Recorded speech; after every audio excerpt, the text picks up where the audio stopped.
Morning to both of you. Morning. Hi.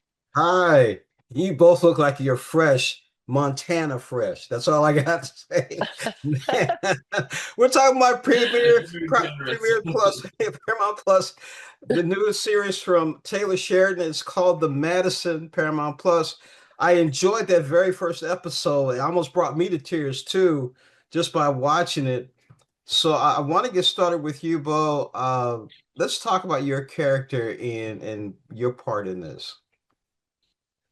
I play Abigail Reese. I'm the eldest daughter of the Clybourne clan, and I am a little bit of a lost child. I think she's always been a strong woman, but maybe didn't have a lot of follow through. I had a girl quite young, my eldest Bridget, and then Macy after her. And I have come to Montana with my mother and the entire family to lose my to say goodbye to my father. And yeah, I mean, I'm not really sure how to explain Abigail in like one sentence. It's a hard one to explain yourself in one sentence, but she is a good human who maybe has been a little lost for quite a long time. Watch out for the bear spray. That's all I got to say. Ben, let's talk about your character. Yeah, I play Deputy Van Davis. He's a Madison County Sheriff's deputy, Montana boy, born and bred. Bo's heard me say this 1,001 times, but he's a dutiful, obliging public servant who ends up becoming enmeshed with the Clyburn family through a series of kind of unexpected circumstances. Um, and Van and Abigail come from very disparate worlds, but they end up kind of finding a connection with each other. And I don't know, it's interesting. I think Van is he's from a community where being someone's neighbor like really means something still. As does Kevin Zeger's character Cade, and yeah, and so it was very meaningful to kind of approach a character who has an admirable compass and to be able to follow that and kind of let that imbue the choices. What's it like as far as the atmosphere where you're shooting and the script? I mean, you guys got to be feeling something when you're out there. Yeah, I mean, it's hard. It's hard not to feel something when you're out there. I think that you're trying not to hit a deer on your way to work or an elk or a bear, which happens, But yeah, did not happen, but almost happened a few times.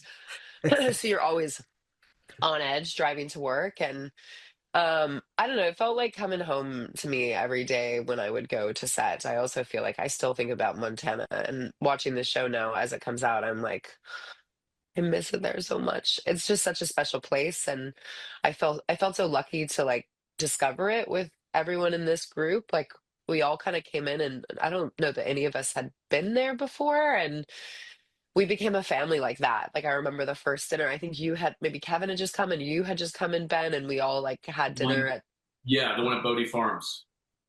Yeah, no, the big one before when Michelle was not there.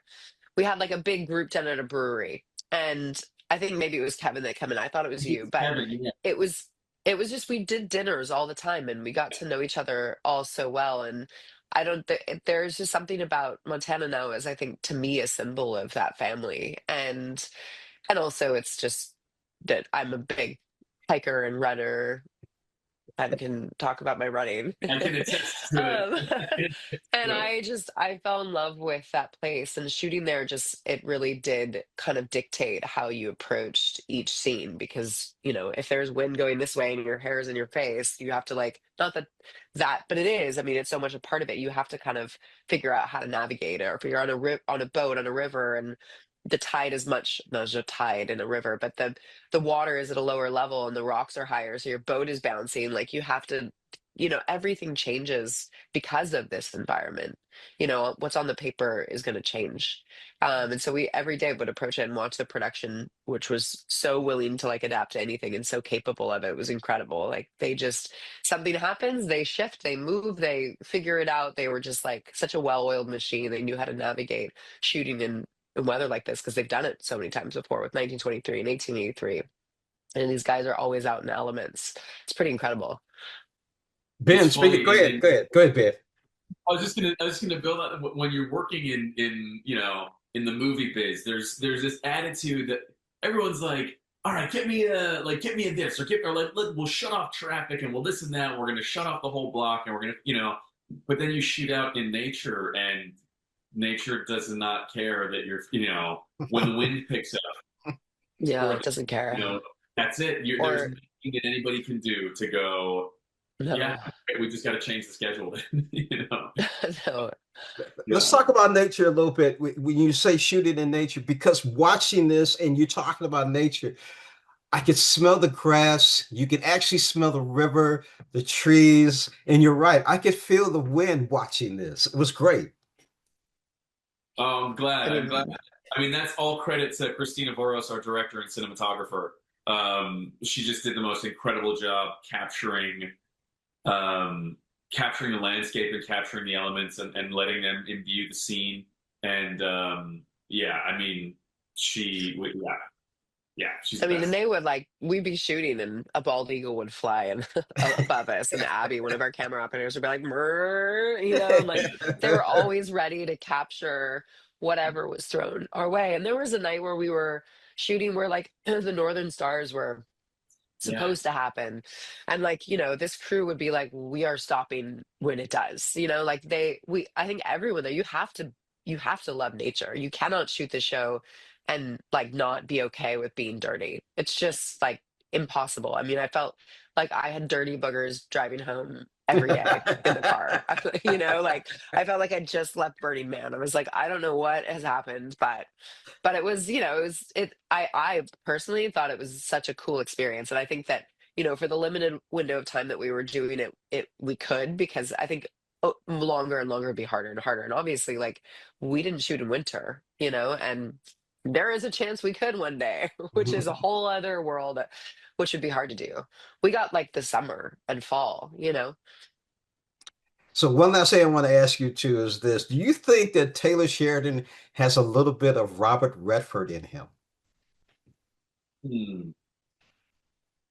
Yeah, I mean, I think that the influence there is undeniable, particularly in this show. And obviously, because of his recent passing, he's really been on our minds and kind of in our hearts these past few months, particularly while we just finished filming.